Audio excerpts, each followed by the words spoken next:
Ladies and gentlemen.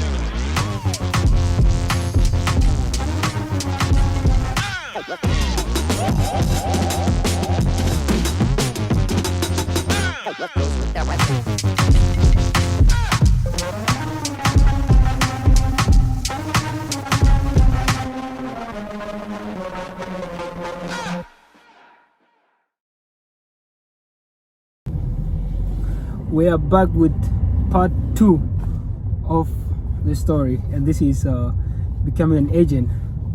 So can you try to you can tell us now how you became an agent after your career? I didn't become an agent after my career. I became an agent during my career, because when I was playing in the second year in my second team, when I played in Santa Maria for 6 months, because I started playing in February. I came in October, like I said, started playing in February. My contract ended.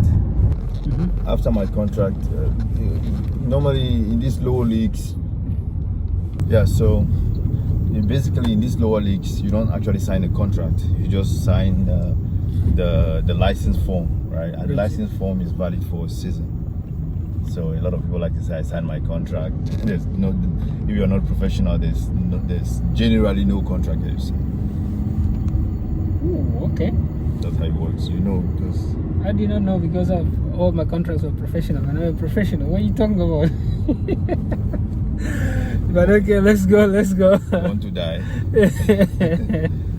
So after the season ended, I was free. I put a lot of pressure on my agent. I told him I wanted to play the second division at least, because I used to watch second league games. I thought I was good for the second league at least, because I couldn't say first league because I was from the foot, so I didn't want to go high. For me, I thought second league at least is ideal. And my agent was like, no, you didn't even play in the fourth league. How come you want to? I don't know. What would I tell the people? Why I'm bringing you there? I didn't understand at the time. I just thought, you can do that. You need to talk to them. You're an agent, of course. It doesn't work like that. No, I got to understand when I became an agent. So I went to Leicester de Palmeira. So that's my second team. After I did the trials in the second division with Le Change, that didn't work out. I played for Leicester, and while in Leicester, that was 9 months after I came to Portugal. I told the club I wanted to bring my friend. Okay. The club gave me a contract, and I get sent to my friend. He went and took a visa and came. So then I said, now I could start putting players in clubs. I already did that, brought a player from Africa and stuff. So from there on, I started working with my agent to bring players and place players. Right. So that's how my agent career started. I just decided to stop my football career to focus on being an agent, because I had been doing it for more than 7 years already while being a player. Okay. So I actually started my agent career while I was still playing. This is even 9 months into your time in Portugal. Yes. Okay. And what's the highest you've earned playing at the lower leagues? At the lower leagues, I think the highest I earned was 500 euros. Of course, with accommodation, food. Okay. Yeah. There was a season that I got a sign on for 2,000, but that was because I did an exceptional season in the third league. Then the team that had a lot of money from the fourth league wanted me so bad that I forced them to give me 2,000 euros before I signed. And you moved down, actually. Instead of staying up, you moved a bit lower. Big mistake. Big mistake. That's I think 90% of players don't make it because they make mistakes like this. But it was also a difficult time for me because I was in the third league. I was working at the time. I had a job contract with an international company, and I was working for Apple at the time. So I didn't want to leave my job. So all the other third league clubs that wanted me were out of the area. So I had to leave my job. So I didn't want to. So because of my job, I decided to go one league down. And because the money was good too, why not? I had free home, I had a job, I had salary from football, so I didn't have any bills. Just had income. So I was earning like, I think then I was earning like a decent player in the second division would earn, because players in the second division will earn 1,500 a month.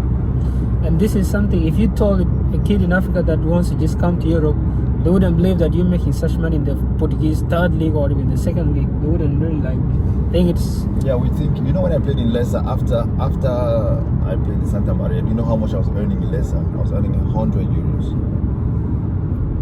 I was earning 100 euros, and they didn't even give me a house accommodation. The agent that wanted to work with me, we were like 10 of us living in a studio. Yeah, it was that bad. So we had like beds, mattresses on the floor. There was one time we stayed for 2 weeks without water and light in that apartment because he didn't pay. So the agent was the one supposed to pay for those bills? The agent just paid because he was starting to become an agent, right? Oh, so he was trying to build... So he was trying to build his career. So to build his career, to put players in clubs, when the club said, no, we don't have accommodation, he said, don't worry, I'll take care of it. And he just put us in a box of sardine, all of us. And, a box of sardine. Okay. So players should know that agents don't have to pay for your accommodation. No. It's not a job of an agent. The agent works for the player, so the player pays the agent, not the other way around. I see a lot of players in their dream world asking agents, how much are you going to pay me per month? Are you stupid? The club pays you and you pay the agent. That's how it works. So let's talk about investment. Which is the other way around? Agent investing on the player or the player investing on the agent? The player should invest in his career. The career is yours at the end of the day. When you start making money, who gets the money? You and your family. So why would an agent invest? Your family should invest, because when the money comes, guess what? You build a house for your dad, build a house for your mom. You never build a house. Have you ever heard a player build a house for his agent? It happens. It doesn't happen. I'm not an African player though. Okay. So I, for one, when I started, I could do that, but it was very stupid because I can't do that right now with all what players have done to me. I can invest 50 euros in a player. It will not happen. Wow. Can you? Because players are not. You cannot trust them. Do you have a story? Ooh. Give us one. 1,000 stories. Give us one. Give us one for the road. And if I want to give a story, I will give the player's name and his current team. That's so you can go check him out. Okay, let's go. If you have the audacity to do that, let's go. Of course, why not? Okay, let's go. It's a real story. There was this player that I brought to my house. His name is Cariso. He was in a Wisdom Cariso. Striker, good striker. From where? He's from Nigeria. Some guy in Nigeria called me, some scout, and said, Mimba, there are some 3 players that came, they're stranded. It's COVID. The club that brought them stopped training and they don't have where to go. They have been paying accommodation for themselves for like a month. They cannot cope anymore. Can you do something for them? I said, okay, I need to see them play so I know their level. So when I met the kids, I told them, if you guys are good, this was gonna happen. You guys came with a D visa. That's a working visa. It's a very good visa. I can get a club for you. I make sure that the club get jobs for you guys so that you can use the jobs to get your papers. And then each of you have to pay me 1,500 euros. Oh yes, we'll pay. If you want 5,000, we're gonna pay, no problem. Because you're the one who's gonna make us earn the money. We're gonna pay anything that you want. I said, no, I don't want 5,000. I want 1,500 for the work that I'm gonna put in. And they said, yeah, we're gonna pay. So I took them to this club to train for a week. The club is like an hour away. So I have to take them, drive an hour. I wait their train and I bring them back to where they were staying. And from the first day that they train, I like this kid, Cariso, 19-year-old, finisher, technical, strong, good player. I liked him. And this kid, for him to come to Portugal, there was someone who invested in him 5,000 euros to get the connection, to get the contract so they can come to this club. So that guy paid 5,000 euros. So when they didn't go to this club, that guy was paying his room in Lisbon 150 euros every month from Nigeria. And he did not tell you that? No, he told me. Okay. So the guy told him, I want you to come back to Nigeria because I can't keep sending 150 euros plus money for food. That's like 250 euros every month to take care of you, and there's no team, there's nothing. Come back to Nigeria because I cannot tell you to go and stay in the streets, right? Your parents cannot afford. Come back. So do you know what this kid told me? He said, but can you imagine that this guy is asking me to come back to Nigeria? How can he do that? I told him, are you serious? Someone who spent 5,000 euros for you to come. He's been paying for your accommodation and food, something that your parents cannot pay. And you're being ungrateful, saying that when he doesn't want to keep paying. Because this kid was telling me, no, let's go ahead and do what we want to do. Don't talk to him, forget him. I said, no, I don't work like that. Any person who contributed for you to be here, I need to talk to them. Right. So that's how I got to talk to this guy. Very nice guy. Very nice guy. He's been doing what I advise agents not to do. Don't put your money on players. So I told him, okay, I'm gonna help. I'll get these kids a team. I'll make sure that they get their papers, and they're gonna pay me 1,500 euros. But I'll help them make the money to pay me. It's not as if they're gonna call their parents to get the money. I'll make them help them get the money. So one of them, in the team I took them to, it was a fifth tier team. So they signed two of them. One was playing a striker. He scored like 7 or 9 goals, I think, end of season. Great season. The other defender didn't play too well. I didn't want Cariso to stay there because Cariso, I saw potential. So I took Cariso to the B team of Estrella Amadora. Estrella was in the 2nd division at that time, 2nd tier. Okay. So I took him to the B team, and he did spectacular, and they took him. And now I took him out of the house that the guy was renting for him, and I brought him to my house. Since I have a spare room, I said, okay, you can stay here. I had some other players with him there. His phone got broken. I had my old phone. I gave it to him. I would take him to training, and I'll pick him back up from training. The days I'm not home, I'll pay an Uber for him to go to training and stuff. Now there was this guy in Australia that had an issue with me because one time he wanted one of my players. The guy in Australia? In Estrella. Okay, Australia. Okay. Wanted one of my players, and I didn't give it to him. So when he found out that Cariso was my player, he told him, Cariso and the other players, I had 4 players in the meeting. So you guys are going to leave Mimba. I'm going to give you agents because I don't like Mimba. And that's how it's going to be if you want to stay here. But you know, like, everyone accepted. Even Cariso that was living in my house, and I was feeding. And how did I find out? One day, one club asked for a video of one of my players. It was in my old phone. So which you had given to Cariso. So I asked him, Cariso, can I have the phone so I can get some videos and pictures? So when I took the phone, a message came on, I don't know, WhatsApp or Instagram, something. I know when the message comes in, you can see the first writing. So I saw my name, like Mimba. I said, curious, what's going on? Then I saw the conversation of him saying, I'll leave Mimba. When are you getting me the new agent and stuff? And this kid is in my home, and I'm feeding you, paying for you to go for training, dropping you off, picking you back, taking you to the immigration, skipping work to make sure you have papers. So I confronted the kid. I told him, really?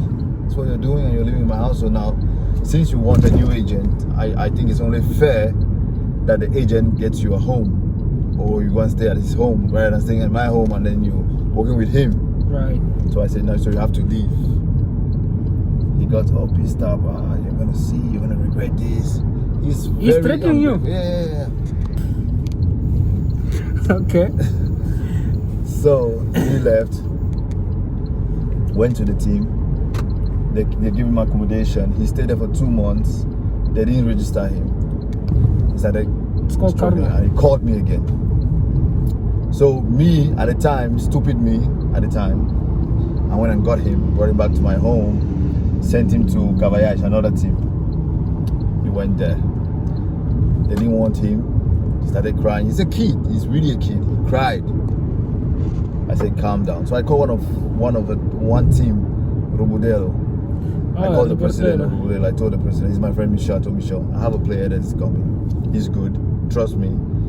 register him. Today is the end of the registration. If you don't register him now, he can't play this season. You know that, right? I'm going to put him in the bus right now. Register him before he comes. Before he got to the team, he was registered.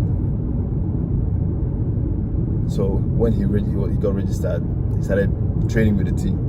Then my guy told me, he's not that good. But I know Cariso is good. So I didn't trust him. I said, nah, he's good. I know this kid. I saw him play. Maybe you sent the wrong Cariso. So he didn't want Cariso anymore. So I looked for another team. This team is Mirandes. Mirandes. Okay. Yes. I think, Mirandes. No, not Mirandes. Mirandes is where I have this other player. What team is this? Manguald in Viseu. Okay. So I sent him to Manguald, and I told Manguald, listen, if Cariso comes to your team, you're going to pay me €1,000. In the €1,000, I have to give Romudele €300 for his registration because I begged for it, and I promised I was going to repay that. So I have to give him €300. €700 is going to come to me. He's just going to cover a little bit of the expenses I already had on him when he was in my house and stuff. So it was not as if I was going to make any money from it. Right. So Cariso had a salary of €250, had a house, food, chilling. Then I had him come to Lisbon. I did a contract for him in my company, and I paid for his resident, and he got a resident. Since he didn't have an address, I used my home as an address, and he came. After the season, Cariso scored 15 goals. Super League. I spoke to Saint Jean de Ver, third league. They said, okay, he's going to come for preseason trials. Perfect, done. Mangual called me, Mimba, we want to renew Cariso. I said, Cariso cannot stay in Distrital anymore, in the fifth tier, because he had a good season. And he can't stay. He needs to progress. And he have a third league club that wants to see him in the preseason. So if he goes to this third league club, if they don't like him, and I don't get a fourth league club, he's going to come back. If the third league club takes him and then he's not playing, I'm going to ask them to send him on loan back to you guys. They said, no. I said, okay, but by the way, how much do you want to pay him? I want to pay him we want to maintain the same contract. I said, are you guys stupid? He's got 15 goals. You can't maintain the same contract. I said, even if we have to consider something, you have to double the contract. He said, minimum is €500. So now they went and told Cariso, no, we want you and we want to double your salary. Mimba doesn't want. But I was one to tell them, even if he comes, we are not even sure yet. The contract must be at least double. When they told him that, now he was all mad. Mimba, they should talk to him directly. He'll do the deal. So that's how Cariso stopped working with me, and then since they sent his resident card to my home, he started calling and threatening me. I said, my card. I paid for that card. Do you know that? Yeah, because the card is about 400 something. No, it's like €160. But I had to pay for taxes. I gave him a contract in my company. Yeah, but mine. Recently I paid 400, so mine was 400 because you stayed a long time. Yes. But his visa wasn't expired. That's why he paid a normal fee. So that's like a fortunate scenario. And now he's playing in the 5th division. 3 years now. So this thing that happened is like 3 years ago, and he's still in the same division. In the 5th division. And you think he had the potential to even go up if he had someone to play in the second league? Easy. So now he's jumping from one agent to the next, one 5th division to the other. So now this brings me to the next question. What young players don't know about team placement, about you play, what it would take to be placed in a team? Because a lot of us just want to be like, yeah, I'm good, just go train, score a few goals, and I sign a contract and be. But I don't think that is how it works. So the first thing is that you don't say you're good. You prove that you're good. That's the first thing. You don't say I'm good. Everybody says they are good. Right. You have to prove that you're good. And how do you prove that? You have to prove in the league, not in the preseason, not in the friendly games. You prove in the league that you're good. Because how many players have you seen in your team? They come to your team for trials and they are super. And when they sign them, you can't even find them. Yeah. I have witnessed a few of that. Yeah, so It's not because you went and played a few friendly games and you were good that you're good. We want to see you during the season. We want to see you in 25 games, 30 games. How good will you be? How consistent will you be? Yeah. So, and agents are not magicians. Players want agents to be magicians. Like me, when I was in Santa Maria and I didn't play any game first 11, I played like 6 games coming from the bench, and I told my agent to put me in the second league. I wanted him to be a magician. It doesn't work like that.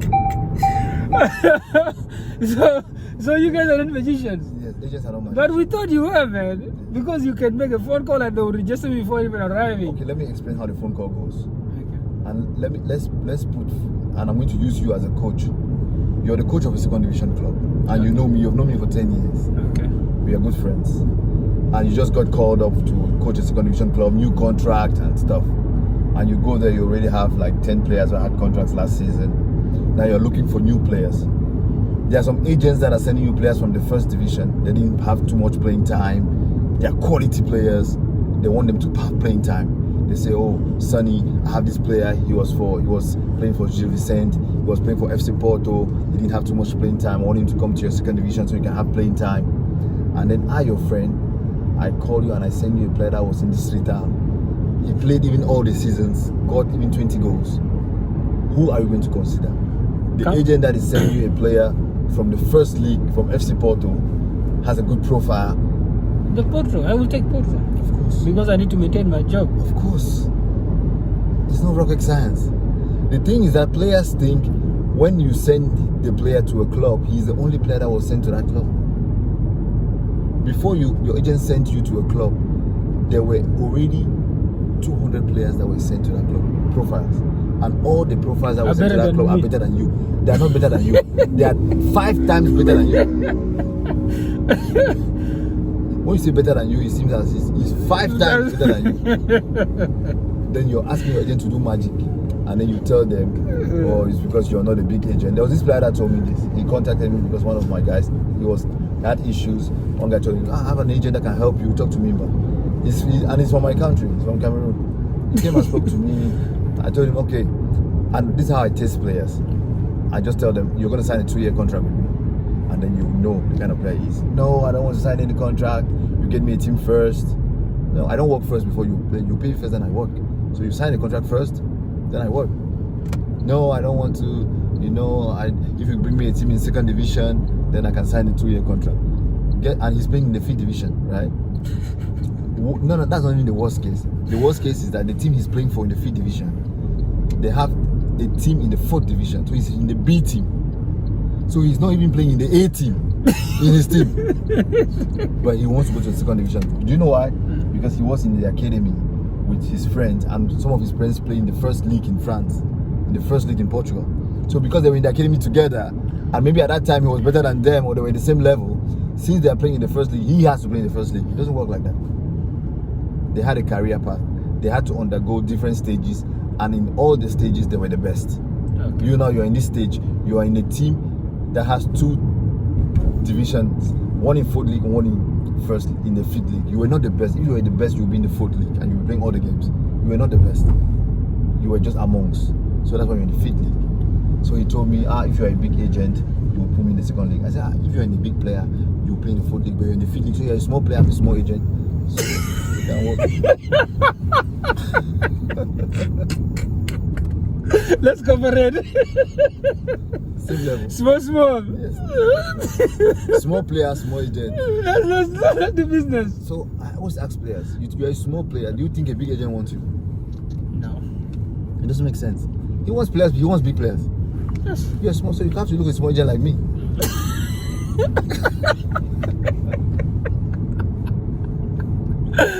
Bro, this is hilarious, man.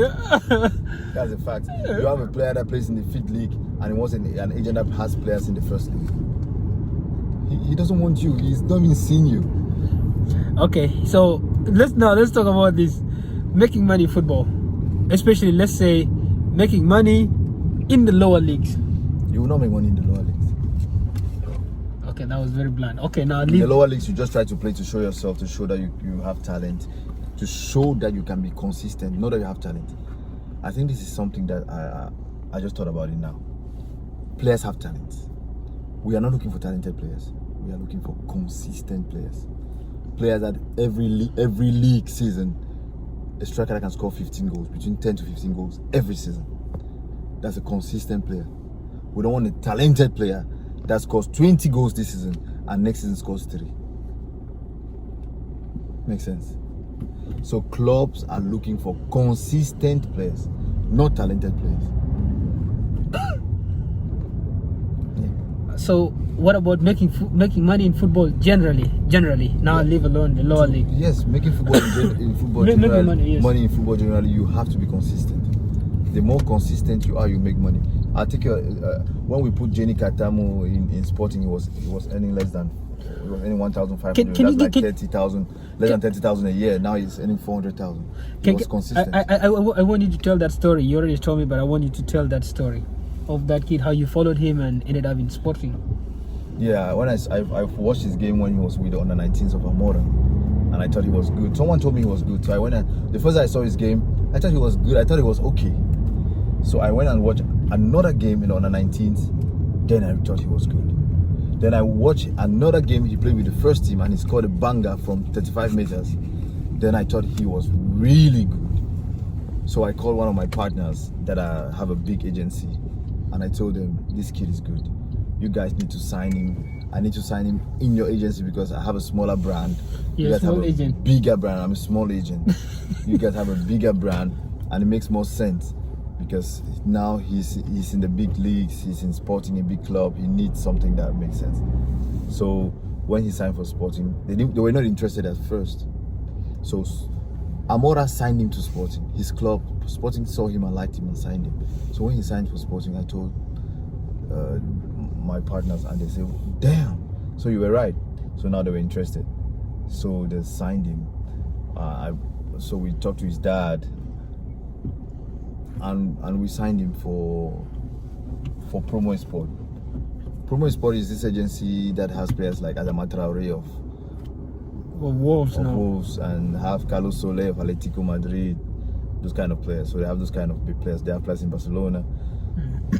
So they signed Jenny, and the rest is history. Now Jenny is earning like 50 times more what he was earning in the beginning. How much was he earning the first contract? 1,500 a month. That's like less than 20,000 a year. So imagine, this is Sporting Lisbon. You're playing for Sporting Lisbon. Yeah, but he was playing in the B team. Yes, but I mean, a lot of people would think it's at Sporting Lisbon minimum 5,000, 15. Yeah, it doesn't matter. Wow. So now he's earning 400,000 plus. He's the same player, but he has been consistent. So consistency brings money.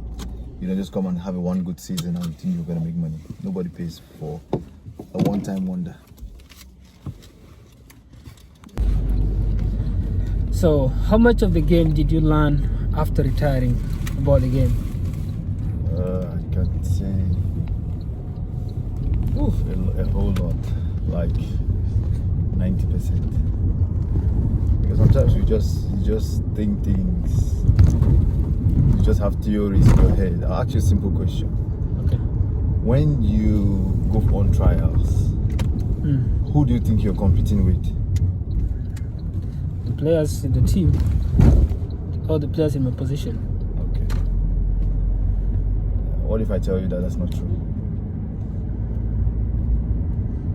I don't know. I'll explain to you. When you go on trials, right, you're not competing with any player of the team. You're competing with the players that the coach can potentially have in that position if he doesn't sign you. And you don't know those players. Because the players of that club are already players of that club. So they're not competing with you.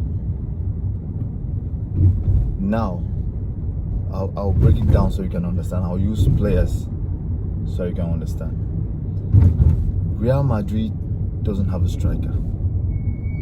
Oh, they have a striker, but for them, they think they need another striker.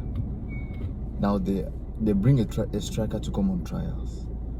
Who do you think that striker is competing with? Do you think he's competing with the other striker that they already know it's not the level that they want. They want another one bigger than that one that they already have.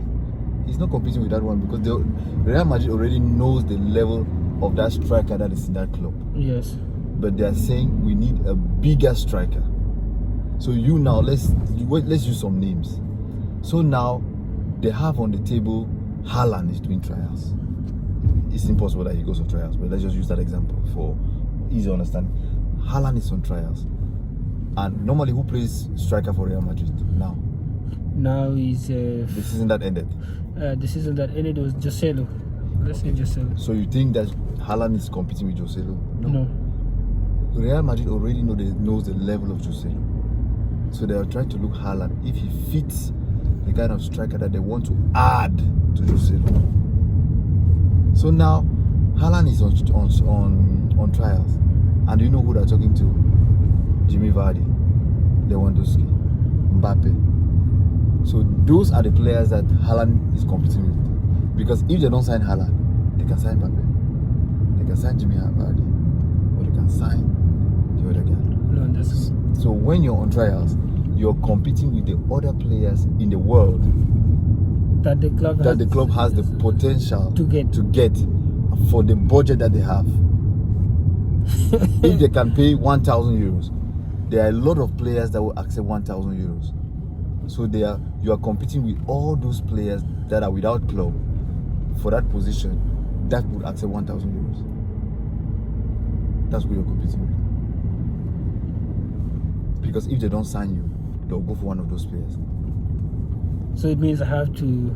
Because if you were going on trials and you were competing with the players of the team, so if you're not good enough like the player of the team, they'll just have to keep you because they'll keep you like a second. So if they send you away, why do they send you away? Because the players that they are looking for, the level they are looking for, you don't meet that level, that standard. And they have other players out there that maybe might meet that standard. So those are the players you're competing with. So this is something you get to learn when you're outside the game. Yes, because there was a player that was in a team, and he told me, this team, they want to sign me, they told me to wait. And he didn't know this team was talking to me and they were waiting me to give a response because of one of my players that was refusing to sign with them. So if my player signed, then they won't sign the other player. But he doesn't know. So they tell him, no, we want you so bad. And then they come and tell me, Mimba, if this guy don't sign by tomorrow evening, we are going to sign that other kid. And that's how I knew they wanted the other kid was this other option. Was a plan B? Yes. But he doesn't know he's a plan B. When I talk to him now, he's sounding all big. This club is starting, but I'm just thinking, and I'm laughing. I said, if my player just accepts, like you think from now to next year, you will not sign.